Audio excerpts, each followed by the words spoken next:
ಒಂದು ವೇಳೆ ಖರಗ್ಪುರ ರೈಲ್ವೆ ಸ್ಟೇಷನ್ನ ಆ ಟಿಕೆಟ್ ಕಲೆಕ್ಟರ್ ಅಂದು ಆ ಟ್ರೈನ್ ಹತ್ತಿ ಮನೆಗೆ ಮರಳದಿದ್ದರೆ, ಹೌದು, ಮಹೇಂದ್ರ ಸಿಂಗ್ ಧೋನಿ ಎಂಬ ಹುಡುಗ ಅಂದು ಕ್ರಿಕೆಟ್ ಬ್ಯಾಟ್ ಹಿಡಿಯದೇ ಇದ್ದಿದ್ದರೆ ಏನಾಗುತ್ತಿತ್ತು? ಬಹುಶಃ 2007ರ ಚಾರಿತ್ರಿಕ T20 ವರ್ಲ್ಡ್ ಕಪ್ ಭಾರತಕ್ಕೆ ಸಿಗುತ್ತಿರಲಿಲ್ಲ. ವಾಂಖೆಡೆ ಸ್ಟೇಡಿಯಂನಲ್ಲಿ ಧೋನಿ ಹೊಡೆದ ಆ ವಿನ್ನಿಂಗ್ 6 ಮತ್ತು 28 ವರ್ಷಗಳ ನಂತರ ಮೂಡಿಬಂದ ಆ ಕಣ್ಣೀರಿನ ವಿಜಯೋತ್ಸವ ಇತಿಹಾಸದ ಪುಟಗಳಲ್ಲೇ ಇರುತ್ತಿರಲಿಲ್ಲ. ಅಷ್ಟೇ ಯಾಕೆ, ಸಣ್ಣ ಹಳ್ಳಿಯ ಸಾಮಾನ್ಯ ಹುಡುಗನು ಜಗತ್ತನ್ನೇ ಗೆಲ್ಲಬಹುದು ಅನ್ನೋ ನಂಬಿಕೆಯೇ ಹುಟ್ಟುತ್ತಿರಲಿಲ್ಲ. ಆದರೆ ವಿಧಿಲಿಖಿತ ಬೇರೆಯೇ ಇತ್ತು. ಆ ರಾಂಚಿಯ ಹುಡುಗ ಕೇವಲ ಕ್ರಿಕೆಟ್ ಆಡಲಿಲ್ಲ, ಬದಲಿಗೆ ಭಾರತೀಯ ಕ್ರಿಕೆಟ್ನ ಹಣೆ ಬರಹವನ್ನೇ ಬದಲಾಯಿಸಿದ. ಪ್ರೆಷರ್ ಕುಕ್ಕರ್ನಂತಹ ಪರಿಸ್ಥಿತಿಯಲ್ಲೂ ಕೂಲ್ ಆಗಿ ಗೆಲ್ಲುವುದು ಹೇಗೆ ಅಂತ ಇಡೀ ಜಗತ್ತಿಗೆ ಕಲಿಸಿಕೊಟ್ಟ. ನಾಯಕತ್ವ ಎಂದರೆ ಕೇವಲ ಆರ್ಡರ್ ಮಾಡುವುದಲ್ಲ, ಮುಂಚೂಣಿಯಲ್ಲಿ ನಿಂತು ಮುನ್ನಡೆಸುವುದು ಅಂತ ತೋರಿಸಿಕೊಟ್ಟ.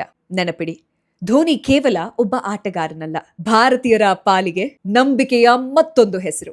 ನಿಮ್ಮ ಪರಿಸ್ಥಿತಿ ಎಷ್ಟೇ ಸಾಮಾನ್ಯವಾಗಿದ್ದರೂ ನಿಮ್ಮ ಪ್ರಯತ್ನ ಅಸಾಮಾನ್ಯವಾಗಿದ್ದರೆ ಇತಿಹಾಸ ಸೃಷ್ಟಿಸಬಹುದು ಎಂಬುದಕ್ಕೆ MS ಧೋನಿಯವರೇ ಸಾಕ್ಷಿ.